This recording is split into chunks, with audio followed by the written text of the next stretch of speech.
saranam gacchami,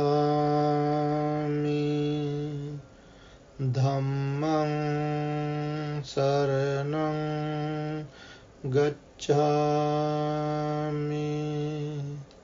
Sangham saranam gacchami.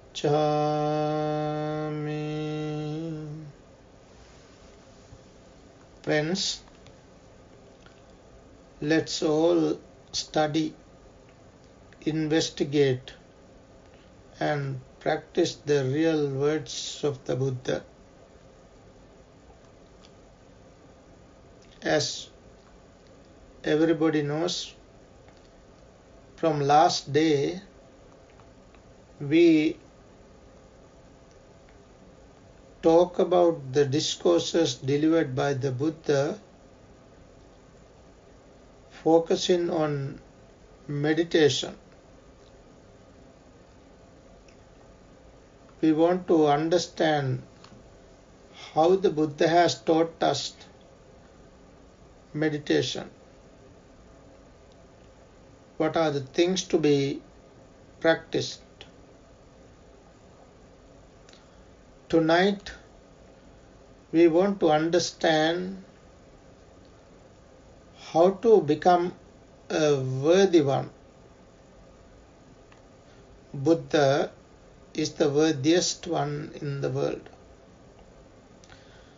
Buddha is worthy to receive our venerations and gifts. Buddha is venerated by all humans and devas. That is why the Buddha is called Sattha Deva Manussana. He was the teacher of gods and humans.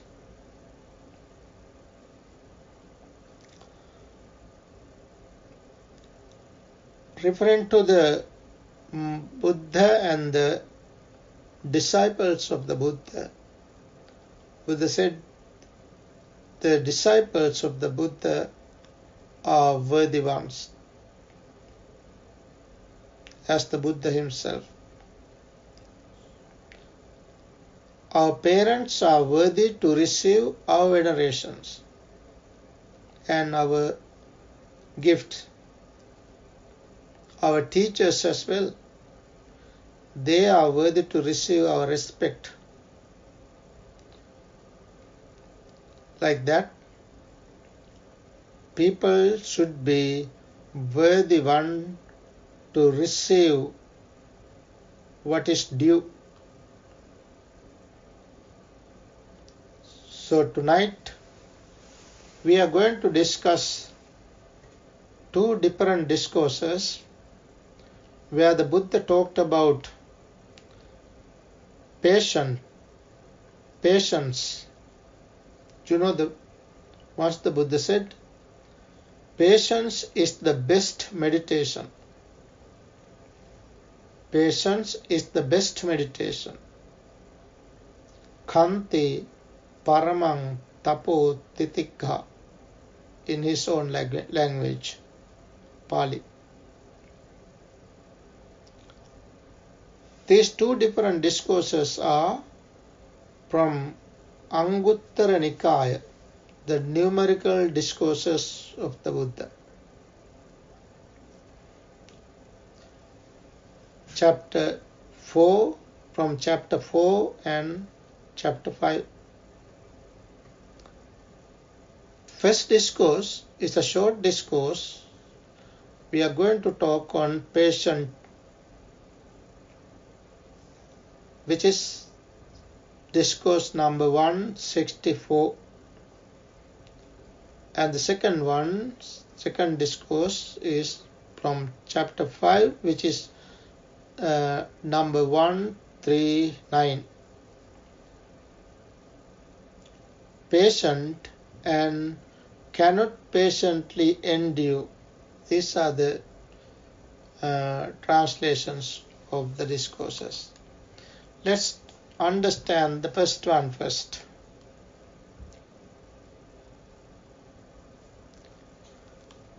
Addressing the monks, the Buddha said, bhikkhus. Whenever the Buddha addressed the monks, Buddha used the term bhikkhu. Bhikkhus. Bhikkhus not necessarily means the monks, not only monks. Whoever breaking defilements is the bhikkhu. Whoever breaks defilements is the bhikkhu. Whether a monk, nun, or layman or laywoman. Whoever is practicing this wonderful teachings of the Buddha, following these wonderful teachings of the Buddha, is the bhikkhu. Addressing the monks, the Buddha said, bhikkhus. There are these 4 modes of practice. Practice, how to practice? Referring to practice, Buddha pointed out here 4 types of practice. What 4? The impatient practice, the patient practice, the taming practice, and the calming practice. See, those are the 4. Then, explaining one by one, the Buddha said, and what bhikkhus is the impatient practice. It is better always understand the negative side of things first. That is the teaching of the Buddha. Buddha almost always said, first pointed out the negative side and then switch to positive side. So Buddha here said, what is impatient? Patient and impatient, right? Impatient first.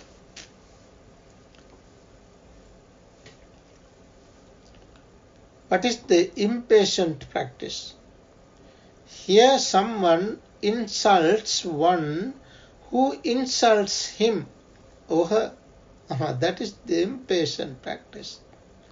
Being impatient means one insults who insults him or her. These are the characteristics. Scolds one who scolds him, and argues with one who picks an argument with him.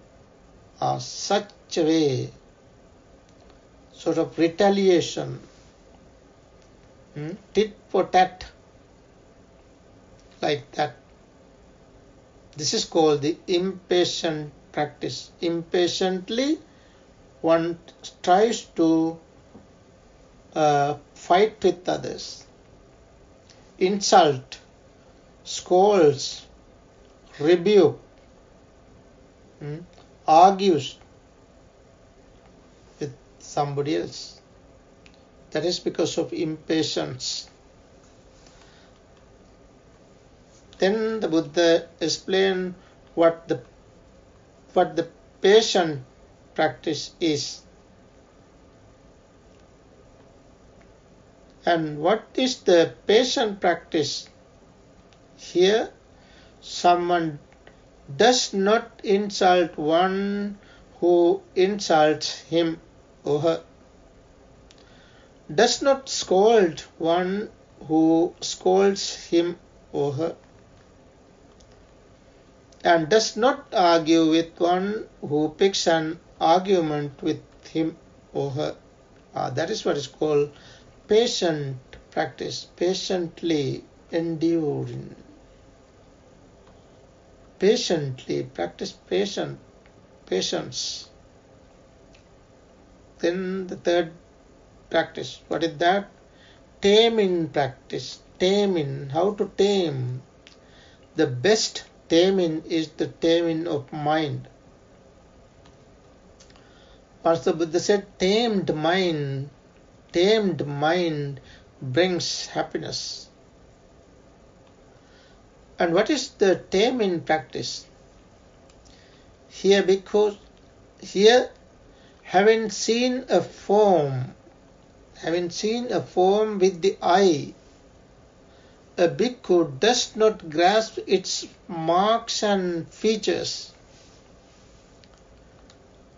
You see, when you see forms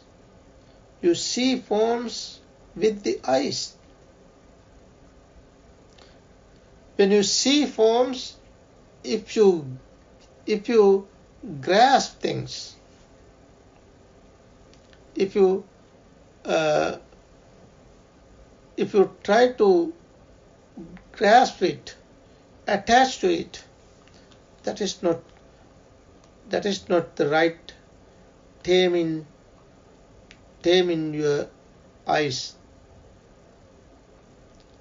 A bhikkhu does not grasp its marks and features, or does not grasp marks and features. You don't grasp it as a whole, or features.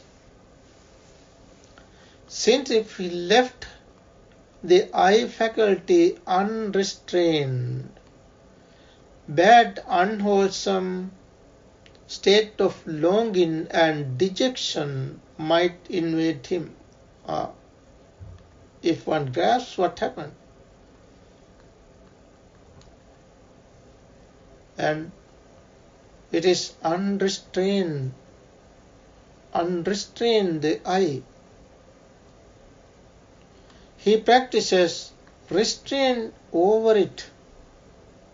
He guards the eye faculty, and he undertakes the restraint of the eye faculty.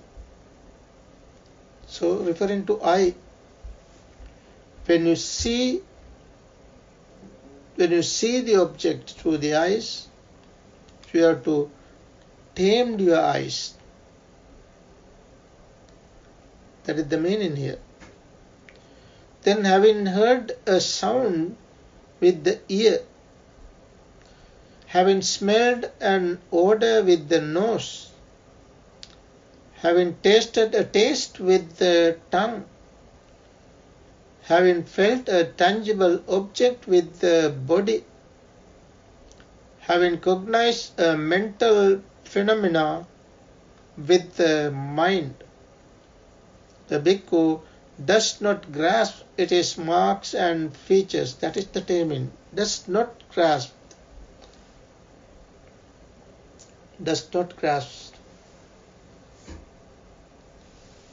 Since he left the mind faculty unrestrained, if he left the mind faculty unrestrained, bad, unwholesome states of longing and dejection, attachment and repulsion, both, might invade him. He practices restraint. Over it. He guards the mind faculty. He understands the restraint of the mind faculty. This is called the taming practice. Taming the mind. Taming the eye means taming the mind. Taming the ear means taming the mind. Taming the nose means taming the mind. Taming the tongue means taming the mind. Taming tangible object means taming your mind. Taming the mind is the most important thing. And then the fourth type of practice. What is that? Calming practice. Here a bhikkhu does not tolerate an irreverent sensual thought. We always talk about sensual thought, ill will thought, and harming thought. Basically, these are the three types of thoughts arise.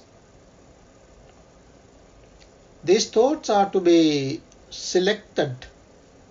That is what is called selective thinking. We have to understand our thoughts. Whenever we have sensual thoughts, we have to understand them as sensual thoughts. They are not coming bulky, not coming with a battalion, only one at a time. That is the beauty. That is the most important thing.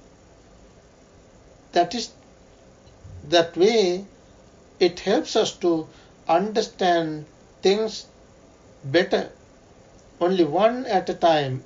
Whenever such a thought arises, we have to understand it as whether it is a sensual thought, an ill will thought, or a cruelty thought or harming thought.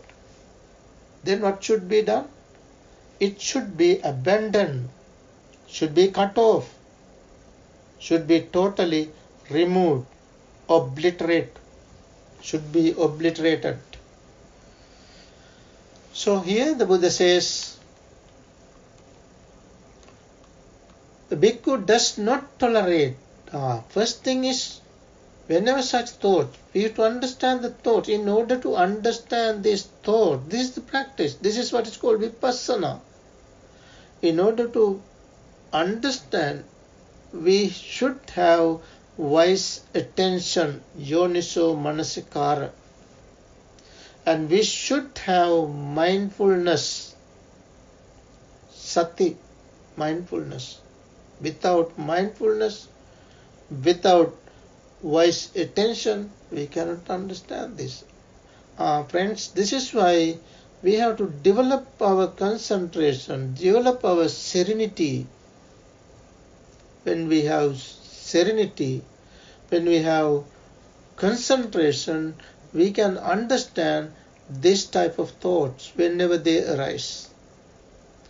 So such sensual thoughts, irreverent thought, he abandons it, dispels it, calms it down, terminates it, and tolerates it. That is the process.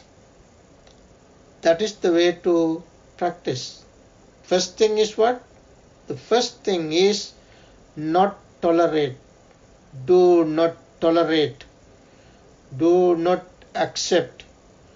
Do not welcome. That is the first thing. We should not accept, tolerate such thoughts. Then, secondly, abandon it. Third, dispel it. Fourth, calms down. Calms it down. Calm it down. Then terminate it. Finally, obliterate it.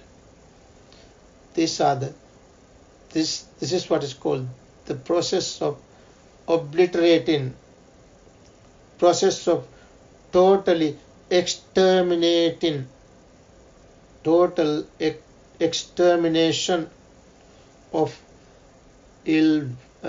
sensual thought, ill will thought, and cruelty thoughts. He does not tolerate an irreverent thought of ill will and irreverent thought of harming as well. Bad, unwholesome state, whenever they arise, he abandons them, dispels them, calms them down, terminates them, and obliterates them. This is called the calming practice. So that is the discourse where the Buddha taught us 4 types of practices. 4 types of practice. Now we come to the second discourse. If one cannot patiently endure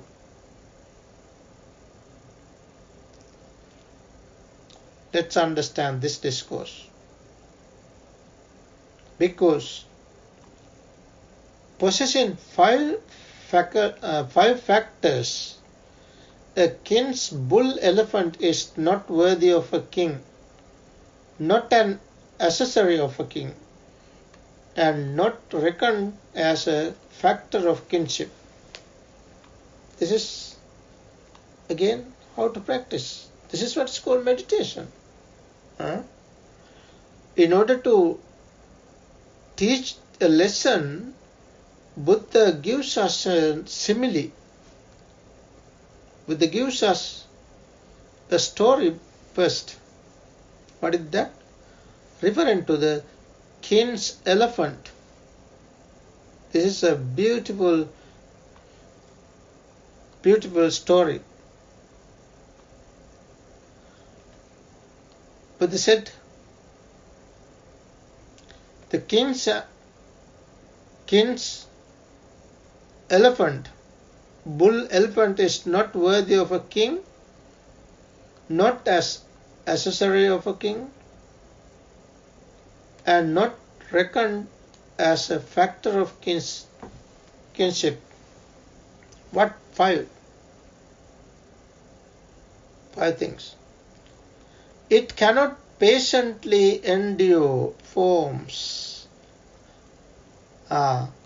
If the elephant cannot patiently endure forms, the elephant is not suitable to the king. That is the meaning.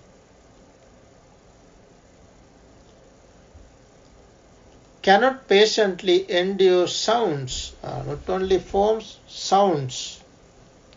Cannot patiently endure odors. Cannot patiently endure tastes, and cannot patiently endure tactile objects. So what are these? These are about ourselves. All beings, they have these five faculties. What are the five faculties? Forms, sounds, odors, tactile objects, taste and tactile objects.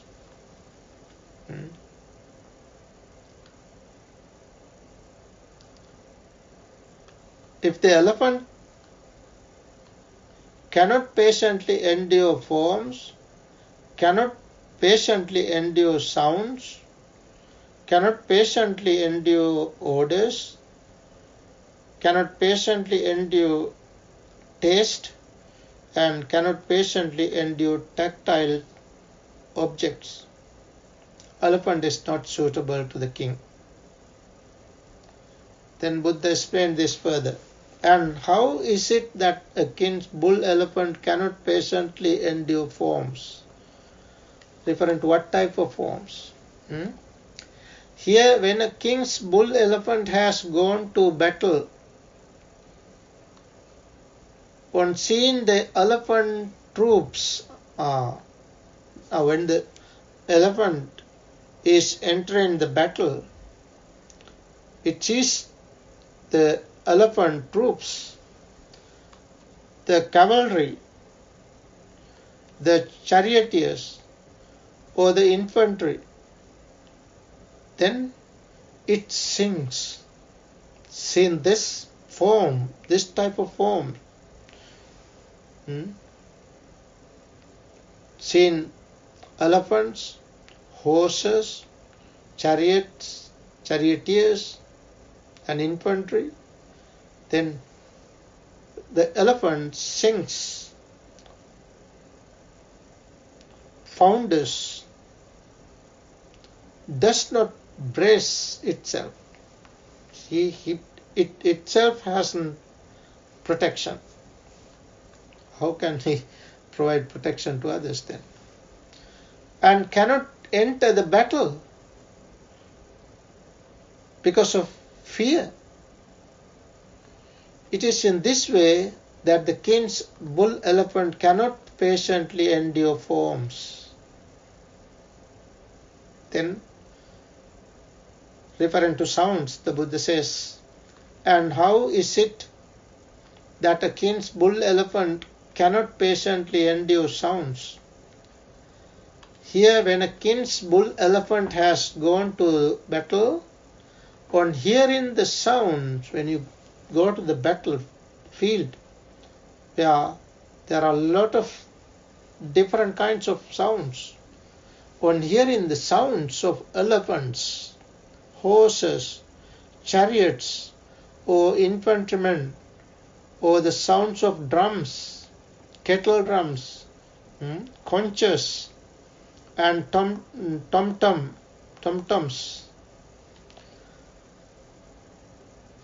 Having heard these different types of sounds, the elephant sings, founders, does not brace itself, and cannot enter the battle. It is in this way that the king's bull elephant cannot patiently endure sounds. Then referring to orders. And how is it that a king's bull elephant cannot patiently endure orders? Here, when a king's bull elephant has gone to battle, on smelling the odor of the urine and feces of the royal bull elephants that are of pedigrees, stock, and accustomed to battle, it sings, founders, does not brace itself, and cannot enter the battle. It is in this way that a king's bull elephant cannot patiently endure orders. Referring to taste. And how is it that a king's bull elephant cannot patiently endure tastes? Here, when a king's bull elephant has gone to battle, if it is deprived of one portion of grass and water, suppose the elephant does not get enough food, he is not ready. That is the meaning. One portion of grass and water, or 2, 3, 4, or 5 portions. Then what happens? If the elephant sinks, founders, does not brace itself, and cannot enter the battle, elephant cannot fight. Elephant is not ready. That is the meaning. He is agitated. Elephant is agitated. Lazy. Now he is fearful. Not going forward. He is sinking. It is in this way that a king's bull elephant cannot patiently endure taste. And then referring to the tactile objects. And how is it that a king's bull elephant cannot patiently endure tactile objects? Here, when a king's bull elephant has gone to battle, if it is pierced by one volley of arrows, or by 2, 3, 4, or 5 volleys, it sinks then. When the elephant is shot with an arrow, being fearful. The elephant is sinking, founders, does not brace itself. It is in this way that the king's bull elephant cannot patiently endure tactile objects. He is not ready to go to the battle. That's the meaning. Possessing these 5 factors, a king's bull elephant is not worthy of a king, not a necessary of a king, and not reckoned as a factor of kingship. That is the story, referring to come to the point, to advise the monks, the practitioners. Buddha gave this simile, this parable, sort of parable. Buddha then said, so too, bhikkhus, possessing 5 qualities, a bhikkhu, a meditator, a practitioner, is not worthy of gifts, worthy of hospitality, worthy of offerings, worthy of reverential salutation, an unsurpassed field of merit for the world. The practitioner, the meditator, the bhikkhu, bhikkhuni, upasaka or upasika. Those are the fourfold sangha.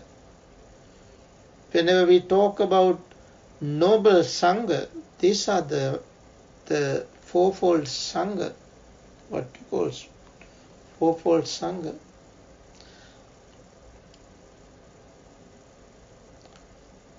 Possessing 5 qualities, these 5 qualities,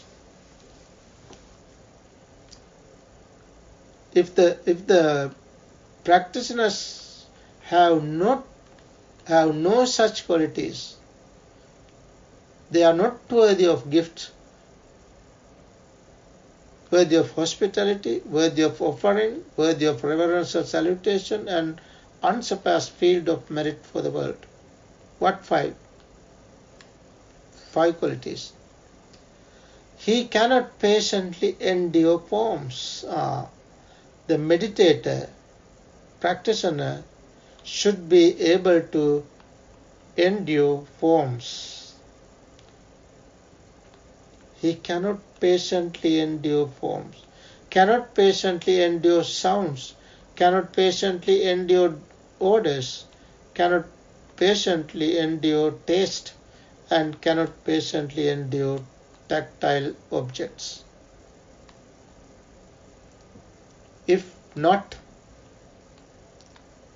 he or she is not a worthy one. Is not a worthy one to receive venerations, receive gifts, receive hospitality.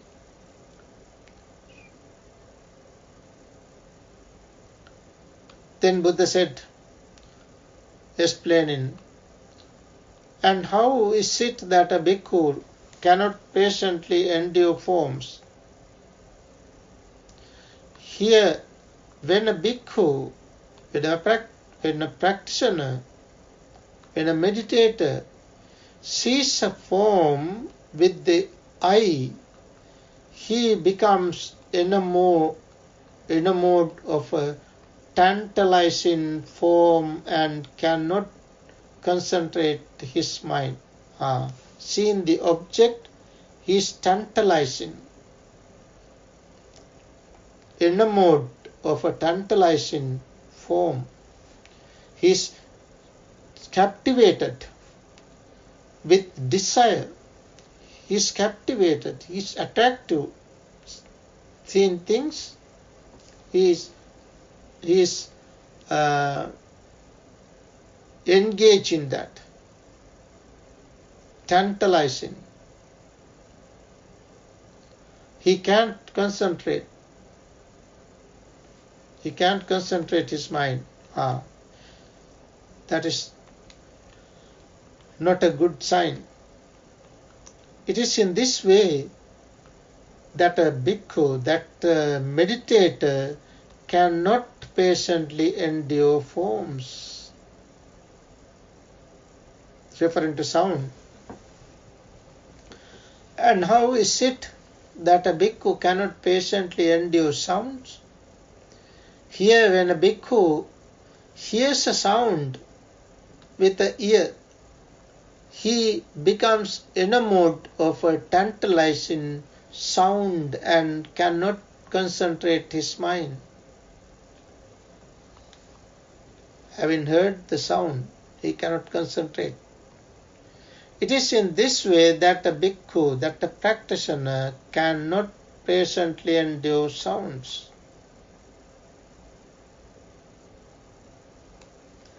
And how is it that a bhikkhu, that a practitioner, cannot patiently endure odors? Here, when a bhikkhu, practitioner, smells an odor with the nose, he becomes enamored of a tantalizing odor and cannot concentrate his mind. It is in this way that a bhikkhu cannot patiently endure odors. Referring to taste, Buddha says, and how is it that a bhikkhu cannot patiently endure taste? Here, when a bhikkhu experiences a taste with the tongue, he becomes enamored of a tantalizing taste and cannot concentrate his mind. It is in this way that a bhikkhu cannot patiently endure tastes. And how is it that a bhikkhu cannot patiently endure tactile objects? Here, when a bhikkhu feels a tactile object with the body, he becomes enamored of a tantalizing tactile object and cannot concentrate his mind. It is in this way that a bhikkhu cannot patiently endure tactile objects. The Buddha says, possessing these 5 qualities, a bhikkhu, a meditator, is not worthy of gifts, worthy of hospitality, worthy of offerings, worthy of reverential salutation, and unsurpassed field of merit for the world. Because possessing 5 factors, a king's bull elephant. Now, again, Buddha says how the bull elephant is with positive factors. Let's see. A king's bull elephant is worthy of a king and necessary of a king and reckoned as a factor of kinship with 5 factors. What are the 5? It patiently endures forms, patiently endures sounds, patiently endures odors, patiently endures taste, and patiently endures tactile objects. The elephant, the bull elephant, who's entering the battlefield, should have this patience. Patiently, the elephant should endure forms, sounds, odors, taste, and tactile objects. And how is it that a king's bull elephant patiently endures forms? Here, when a king's bull elephant has gone to battle, on seeing the elephant troops, the cavalry, the charioteers, or the infantry, it does not sink and founder, but braces itself and can enter the battle. It goes forward. It is in this way that a king's bull elephant patiently endures forms. And how is it that a king's bull elephant patiently endures sounds? Here, when a king's bull elephant has gone to battle, on hearing the sounds of elephants, horses, chariots, or infantrymen, or the sounds of drums, kettle drums, conches, and tom-toms, it does not sink and founders, but braces itself and can enter the battle. It is in this way that a king's bull elephant patiently endures sounds. And how is it that a king's bull elephant patiently endures orders? Here, when a king's bull elephant has gone to battle, on smelling the odor of the urine and feces of royal bull elephants that are of pedigree, stock, and accustomed to battle, it does not sink and founder, but braces itself and can enter the battle. It is in this way that a king's bull elephant patiently endures orders. And how is it that a king's bull elephant patiently endures taste? Here, when a king's bull elephant has gone to battle, though it is deprived of one portion of grass and water, or of 2, 3, 4, or 5 portions, it does not sink and does not founder, but braces itself and can enter the battle. It is in this way that a king's bull elephant patiently endures taste. And how is it that a king's bull elephant patiently endures tactile objects? Here, when a king's bull elephant has gone to battle, though it is pierced by one volley of arrows, or by 2, 3, 4, or 5 volleys, it does not sink and does not founder, but braces itself and can enter the battle. It is in this way that a king's bull elephant patiently endures tactile objects.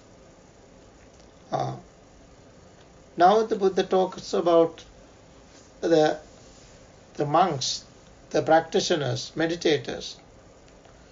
Possessing these 5 factors, a king's bull elephant is worthy of a king, a necessary of a king, and reckoned as a factor of kingship. So too, bhikkhus. Possessing 5 qualities, a bhikkhu, a practitioner, is worthy of gift, worthy of hospitality, worthy of offerings, worthy of reverential salutation, and unsurpassed field of merit for the world. What 5? He patiently endures forms, patiently endures sounds, patiently endures odors, patiently endures taste, and patiently endures tactile objects. Now these are the qualities of a meditator.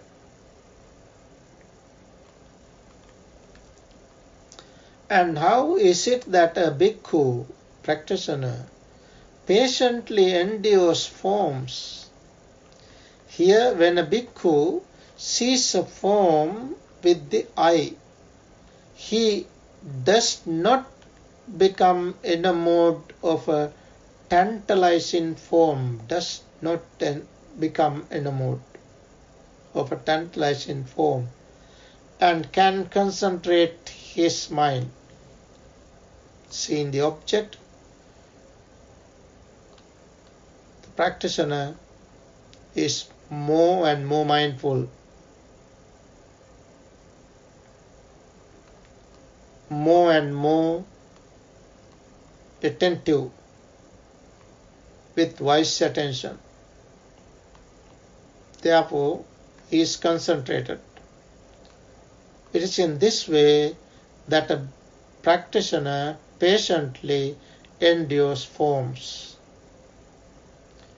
And how is it that a bhikkhu, practitioner, meditator patiently endures sounds? Here, when a bhikkhu hears a sound with the ear, he does not become enamored of a tantalizing sound and can concentrate his mind. It is in this way that a bhikkhu patiently endures sounds. And how is it that a bhikkhu patiently endures odors? Here, when a bhikkhu smells an odor with the nose, he does not become enamored of a tantalizing odor and can concentrate his mind. It is in this way that a bhikkhu patiently endures odors. So the most important thing is when we are exposed to the world, we have to be mindful, we have to understand what we see, what we hear, what we smell, what we taste, like that. Whatever tangible, tactile objects. In order to understand this, we have to have mindfulness.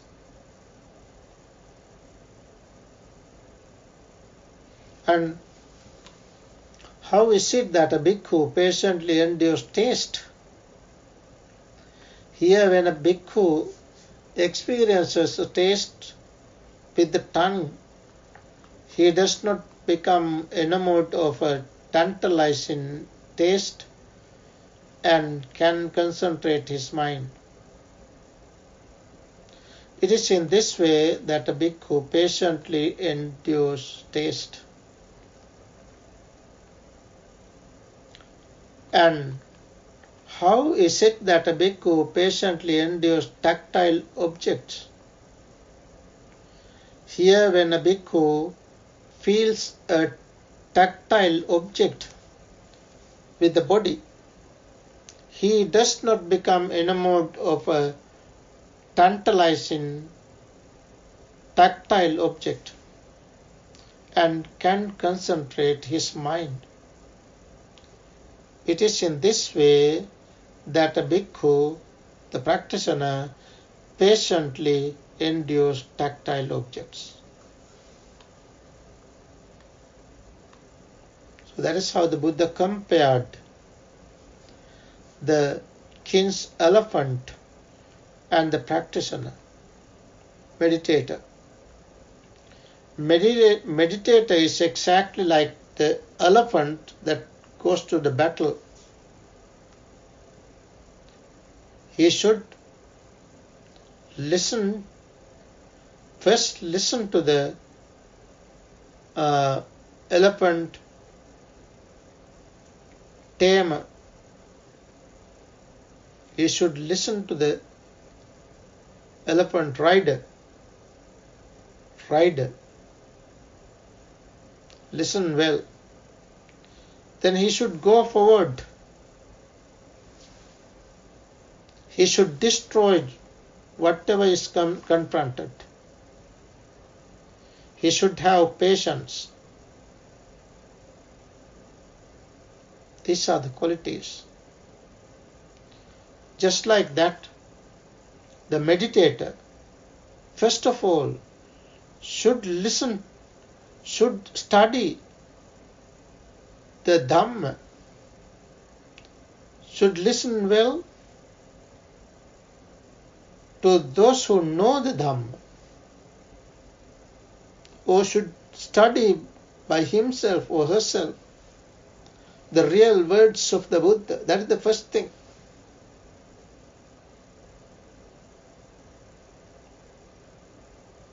Then should go forward, destroy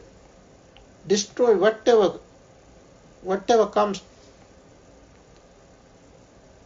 whichever the things, what comes means whatever arise in the mind, not the outside world.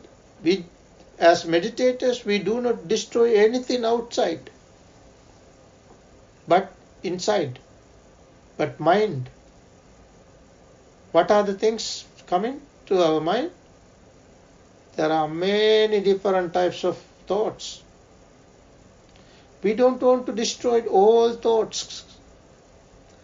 We have to have that is what is called selective thoughts. We have to select, we have to understand unwholesome thoughts. We have to understand discursive thoughts, ill will thoughts, discursive cruelty thoughts, sensual thoughts, ill will thoughts, and cruelty thoughts. These are the thoughts to be destroyed, just like the elephant, whatever, the elephant, wherever it is guided, the elephant should destroy them. Just like that, the meditator should destroy these thoughts. These thoughts should not be harbored. We should not let them come and reside inside. Reside inside. We should not deposit such thoughts. Such thoughts are what you call underlying tendencies. When they are underlying thoughts,